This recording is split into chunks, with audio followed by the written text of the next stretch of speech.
Hello friends, welcome back to our channel. Today in this video we will discuss RRB NTPC exam 2025 question of 22 August third shift. तो दोस्तों आज के इस video में हम 22 अगस्त third shift के question को डिस्कस करेंगे जो कि आपका RRB NTPC 2025 के एग्ज़ाम में पूछा गया है। तो चलिए वीडियो को शुरू करते हैं बिना किसी देरी के। इसका जो सेक्शन है आपका जीके जीएस पोर्शन और हिंदी इंग्लिश दोनों मीडियम में रहने वाला है। तो चलिए वीडियो को शुरू करते हैं बिना किसी देरी के। तो हमारा जो फर्स्ट क्वेश्चन है कि The salaries and allowance of important official of India are mentioned in which schedule of constitution। यानी भारत के महत्वपूर्ण पदाधिकारियों के वेतन एवं भत्ते का उल्लेख जो कि संविधान की किस अनुसूची में जो कि हुआ है। तो आपका सेकेंड यानी दूसरी अनुसूची में जो कि आपका दिया गया है। तो आपका राइट आंसर हो जाएगा आपका क्या उल्लेख, वेतन और भत्ते का उल्लेख। चलिए नेक्स्ट है आपका Where did Prime Minister Shri Narendra Modi address the 78th session of the world health assembly. यानी प्रधानमंत्री जी नरेंद्र मोदी ने कहाँ पर जो कि विश्व स्वास्थ्य सभा के 78वें सत्र को जो कि संबोधित किया। तो जिनेवा में जो कि आपका किया है। तो राइट आंसर हो जाएगा prime minister Shri Narendra Modi address the 78th session of world health assembly in Geneva 20 मई 2025। यानी प्रधानमंत्री श्री नरेंद्र मोदी ने जिनेवा में विश्व स्वास्थ्य सभा के 78वें जो कि सत्र को संबोधित किया है जो कि 20 मई 2025 को हुआ था। Prime minister Shri Narendra Modi address the 78th session of the world health semi in Geneva through video conferencing. और ये आपका वीडियो कॉन्फ्रेंसिंग के माध्यम से जो कि आपका संबोधित हुआ है। चलिए नेक्स्ट क्वेश्चन है आपका कि पूछा था Yakshagana folk dance is associated with which Indian state. यानी यक्षगान लोक नृत्य का संबंध किस भारतीय राज्य से है। तो आपका कर्नाटक से जो कि है। तो आपका राइट आंसर कर्नाटक हो जाएगा। Yakshagana is a traditional folk dance drama of Karnataka mainly popular in coastal district of Karnataka, the Kasaragod district of Kerala and the Malnad region. Yakshagana जो कि कर्नाटक राज्य का एक पारंपरिक लोक नृत्य नाटिका है जो मुख्य रूप से कर्नाटक के तटीय जिलों केरल के कासरगोड जिले और मालनाड क्षेत्र में जो कि लोकप्रिय है। It is a theoretical form that's combined dance music dialogue elaborate costumes and marks. यह नृत्य जो कि संगीत, संवाद, विस्तृत वेशभूषा और मुखेटे को मिलाकर जो कि पेश किया जाने वाला एक रंगमंच का रूप है। चलिए नेक्स्ट क्वेश्चन की बढ़ते हैं। नेक्स्ट एक आपका अरेंज करना था आपका Panchayati Raj institution in ascending order of public participation. यानी पंचायती राज संस्थाओं को जन सहभागिता के आरोही क्रम में जो कि व्यवस्थित करना था। तो पंचायत समिति, ग्राम पंचायत, जिला परिषद जो कि ऑप्शन में आपका अगर दिया गया होगा। तो चलिए जान लेते हैं। The 3 tier panchayati raj system from top to bottom is Zila Parishad जो कि डिस्ट्रिक्ट लेवल पे होता है, वहीं पंचायत समिति जो कि ब्लॉक और इंटरमीडिएट लेवल पे होता है, वहीं ग्राम पंचायत जो कि विलेज लेवल पे होता है। 3 स्तरीय पंचायती राज व्यवस्था जो कि ऊपर से नीचे तक इस प्रकार है। जिला परिषद, पंचायत समिति, ग्राम panchayat. 10 in the standing order of public participation जिला परिषद, पंचायत समिति और ग्राम पंचायत जो कि आपका राइट आंसर हो जाएगा। पहले आपका जिला परिषद, उसके बाद आपका पंचायत समिति, उसके बाद ग्राम पंचायत जो कि आपका आरोही क्रम में जन सहभागिता के हिसाब से जो कि अरेंज हो जाएगा। चलिए नेक्स्ट है आपका what percentage of the weight of item include in the index of industrial production IIP inch accountant for by the 8 core industries of India. यानी भारत के 8 मुख्य औद्योगिक क्षेत्र औद्योगिक उत्पाद सूचांक में शामिल वस्तुओं के भार का कितना प्रतिशत जो कि हिस्सा रखते हैं। तो India 8 core industrial account for 40.27% of the weight of item include in the index of industrial production. यानी भारत के 8 मुख्य औद्योगिक क्षेत्र औद्योगिक उत्पादन सूचांक में शामिल वस्तुओं के भार का 40.27% जो कि आपका हिस्सा रखते हैं। These 8 sector are coal, crude oil, natural gas, refinery products, fertiliser, steel, cement and electricity. ये जो कि आपका 8 क्षेत्र कौन कौन से हैं अगर पूछ ले कभी तो आपका कोयला, कच्चा तेल, प्राकृतिक गैस, रिफाइनरी उत्पाद, उर्वरक, इस्पात, सीमेंट और बिजली जो कि आपका उत्पादन है। They are called core industries because of their significant impact on overall economic activity as well as industrial production. यानी समान आर्थिक गतिविधि और औद्योगिक उत्पादन पर इनके महत्वपूर्ण प्रभाव के कारण जो कि इन्हें मुख्य उद्योग कोर इंडस्ट्री जो कि कहा जाता है। The percentage of weight of these 8 core industry in IIP are follows,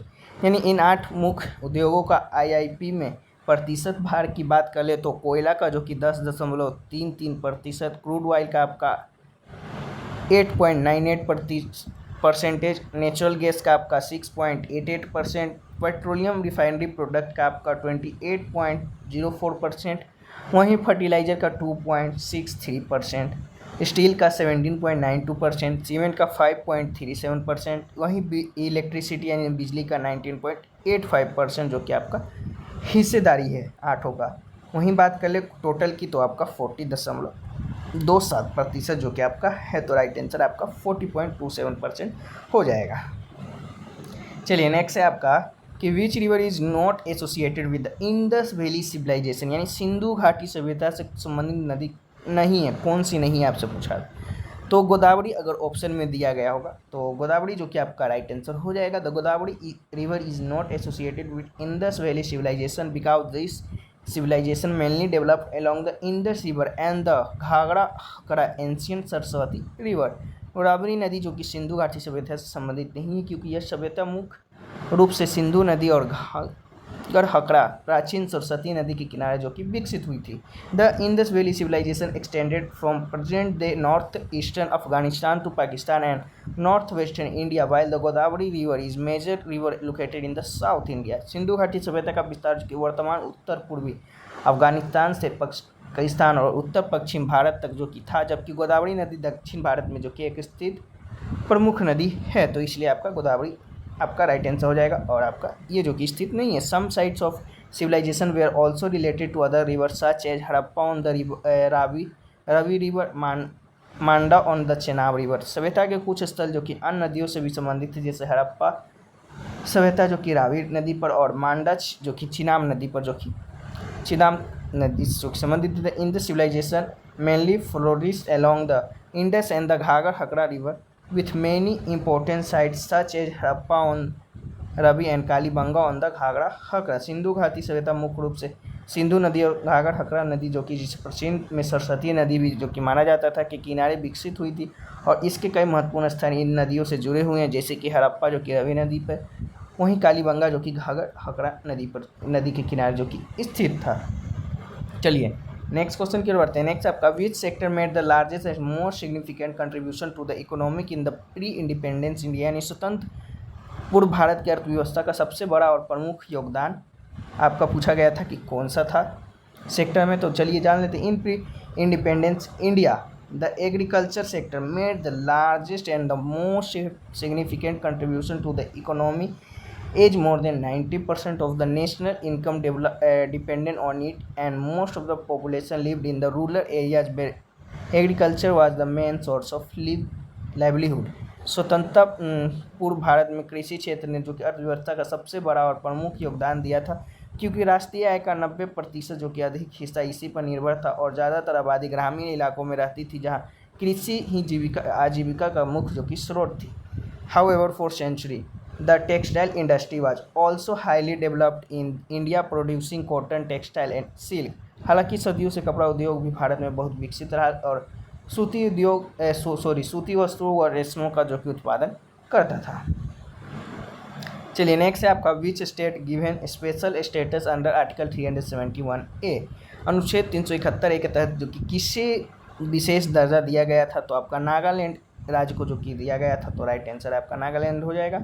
article 371A makes special provision for the state of Nagaland, यानी अनुच्छेद 371 नागालैंड राज्य के लिए विशेष प्रावधान करता है। If safe guard the interest religious and social custom and tradition of Naga people, यानी यह नागालैंड के आदिवासी हितों, धार्मिक सामाजिक रीति रिवाजों और परंपराओं का जो कि ख्याल रखता है। According to article 371A no act of parliament shall apply to Nagaland in respect of Naga religious और social practices, Naga customary law and procedure, administration of civil और criminal justice involving Naga customary law and ownership and transfer of land and its resources. संविधान के अनुच्छेद 371 के मुख्य रूप से जो कि कहा गया है कि नगरों की धार्मिक या सामाजिक प्रथाओं, नागा प्रथा गत कानून और प्रक्रिया, नागरिक या आपराधिक न्याय का प्रशासन जिसमें नागा प्रथागत कानून शामिल है, तथा भूमि और उसके संसाधनों के स्वामित्व और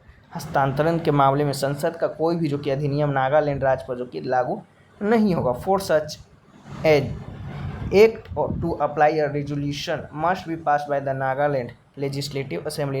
राज्य पर लागू होने वाले ऐसे अधिनियम के लिए जो कि नागालैंड की विधानसभा को एक प्रस्ताव जो कि पारित करना होगा। The governor of Nagaland is also given A special responsibility regarding law and order in the state. राज्यपाल को राज्य में कानून व्यवस्था के लिए जो कि विशेष जिम्मेदारी दी जाती है।